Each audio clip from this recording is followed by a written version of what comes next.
안녕하세요. 암호화폐 강의 강철입니다. 오늘은 특정 코인이 아닌 여러 코인에 연관된 양자 컴퓨터에 대해서 간단히 알려드리도록 하겠습니다. 대표적으로 네오나 에이다 같은 코인이 양자와 연관되어 있는데요. 지금 양자를 준비하는 것이 옳은지, 양자는 무엇인지 간단히 짚고 넘어가겠습니다. 양자에 대해서 꽤나 깊이 있게 다룬 영화가 최근에 나온 앤트맨이며, 앤트맨과 마스프에서 적으로 나온 고스트는, 이게 고스트 캐릭터죠. 고스트는 양자의 성질에 대해서 좀 말을 해주고 있습니다. 양자에 관련된 포스팅을 제가 또 다른 채널인 IT 기반 채널에서 다룰 예정이라서 여기서는 간단하게만 설명을 하도록 하겠습니다. 고스트는 앤트맨에서 여러 가지 몸의 형상을 동시에 보여줍니다. 이는 이제 분신이 아니라, 양자라는 것은 동시에 여러 가지 형질을 같이 가질 수 있다는 것을 의미합니다. 그러니까 분신을 다른 객체가 형성되는 것이지만, 분신이 곧 이제 또 다른 인격체, 다른 나랑 나를 이제 복제하는 것이지만, 양자는 복제가 아니라 내가 한 시점에 여러 개의 성질을 같이 가질 수 있다라는 것이 양자입니다. 비트코인에서도 알 수 있듯이 컴퓨터는 바로 이제 비트라고 하는 0과 1의 데이터를 빠른 시간으로 데이터를 보내게 됩니다. 학창 시절에 이진수에 대해서 공부를 하셨다면 대충 무슨 의미인지 알 수 있을 겁니다. 하나의 비트는 0과 1이기 때문에 두 가지의 데이터를 표현할 수 있고, 두 개의 비트는 총 4가지의 데이터를, 3개의 비트는 8가지 데이터를 표현할 수 있습니다. 이러한 비트들이 8개가 모여서 바이트가 되며, 1바이트는 256개의 데이터를 표현할 수 있게 되는 것이죠. 그럼 왜 1과 0으로 데이터를 표현하는가인데, 컴퓨터가 데이터를 전송할 때 어떻게 전송을 할 수 있을까요? 바로 전기신호입니다. 전기신호가 깜빡거리면 1, 깜빡거리지 않으면 0이 되는 것이고, 이건 마치 모스보가 짧은 통신과 긴 통신을 엮어서 뭐 딱딱딱딱딱딱 뭐 이렇게 하는 것처럼, 이런 그 모스보를 엮어서 알파벳을 만들어서 암호 통신을 하는 것처럼, 이런 컴퓨터의 신호가 이렇게 0과 1의 데이터들을 조합을 해서 컴퓨터는 어떠한 데이터의 의미가 뭔지 파악을 하게 되는 겁니다. 컴퓨터는 이 구조를 탈피하지 그동안에 못하고 있었고, 어떻게 하면 빠르게 전송을 해야 할 것인가, 그리고 어떻게 해야 많이 처리할 수 있을 것인가가 그동안의 컴퓨터 아키텍처의 핵심이었습니다. 이 그림은 기존의 컴퓨터와 그 다음에 양자 컴퓨터의 차이를 이제 간단하게 그려봤습니다. 그렇지만 이제 실제는 이런 모양이 아니라는 것을 좀 이제 이해를 해 주시기 바랍니다. 왼쪽은 이제 기존의 컴퓨터로 1과 0이라는 숫자의 이제 조합이 있고, 우측은 사실은 이제 전기 신호죠. 이제 전기가 들어왔다 안 왔다 들어왔다 안 왔다의 신호고, 우측은 이제 큐빗이라고 하는 뭔가 이제 상자 같은 놈이 있는데, 이게 바로 이제 양자라고 하는 놈은 바로 이 데이터가 이렇게 뭐 1과 0 같은 그런 단순한 데이터가 아니라 뭔가 상자같이 뭔가 좀 입체적인 데이터라고 하는 것을 제가 좀 그려본 겁니다. 그러니까 예를 들어서 이런 데이터들을 이제 뭔가 압축을 해서 보낸다면 얼마나 좀 빨리 처리를 할 수 있을까요? 예를 들어서 이 모든 숫자의 의미가 만이라고 했을 때, 만이라는 값이라고 할 때, 여기다가 만이라는 값을 그냥 만이라는 값을 넣어서 전송하게 되면 얼마나 빨리 처리할 수 있을지, 바로 이 핵심이 양자 컴퓨터의 핵심입니다. 쉽게 말해서 현재 컴퓨터는 1차선 도로라고 한다면, 양자는 이제 n차선 도로입니다. 근데 이 n차선이 몇 개까지 있을 수 있냐면은 뭐 몇백 개까지 만들어질 수 있습니다.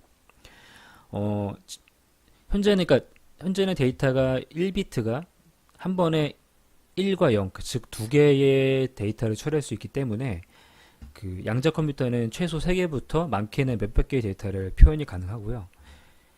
2011년에 이제 D-Wave 시스템즈라는 회사에서 처음으로 이제 상용화된 양자 컴퓨터를 내놓았습니다. 이제 컴퓨터 이름이 D-Wave 1이라는 컴퓨터인데요. 그래서 이거를 처음에 이제 양자 컴퓨터를 내놓으면서 좀 이슈가 많이 됐었고요.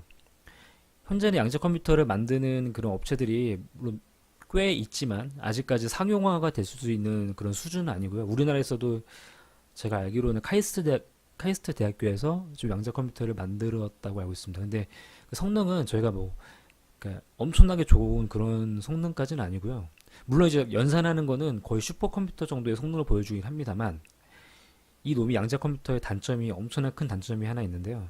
한번 연산하면은 진짜 엄청난 열 열이라고 해야 되나? 엄청난 이제 좀 전력 파워가 이제 순식간에 딱 되다 보니까 한 몇십 초 연산하다 보면은 다시 또 냉각 시스템을 가동시켜서 이거를 다시 또 냉각을 시켜야 됩니다. 그래서 사실은 양자 컴퓨터는 이제 싱글 컴퓨터에 비해서 엄청나게 좋은 성능을 보여주는 건 맞지만, 이제 클라우드 컴퓨터라는 게 요즘에 있잖아요. 그래서 되게 안 좋은 컴퓨터도 합치면 엄청난 컴퓨터가 된다라고 하는 이 클라우드 컴퓨터. 클라우드 컴퓨터가 현재는 양자의 컴퓨터 역할을 대신할 수 있다고 저는 생각하고 있습니다. 클라우드 컴퓨터 자체가 일단은 최소한 암호화폐 시장에서는 충분히 대체할 수 있고, 오히려 더 위협할 수 있어요.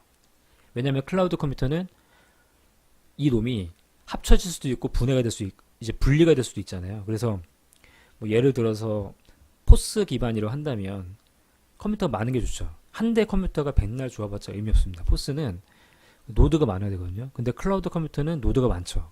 그래서 오히려 더 위험할 수 있고, 심지어 이 클라우드 이 몇백 개의 컴퓨터가 한 대로 모여가지고 엄청난 성능을 보여줄 수도 있죠. 이게 바로 대표적인 하나의 예가 알파고입니다. 알파고 같은 경우는 몇천 개의 1200개의 코어였나요? 1200개 정도의 코어를 컴퓨터의 CPU를 합쳐가지고 연산을 했거든요. 그래서 이세돌 구단을 이길 수 있었던 거고, 일반적인 컴퓨터는 절대 인간을 바둑으로 이길 수가 없을 겁니다.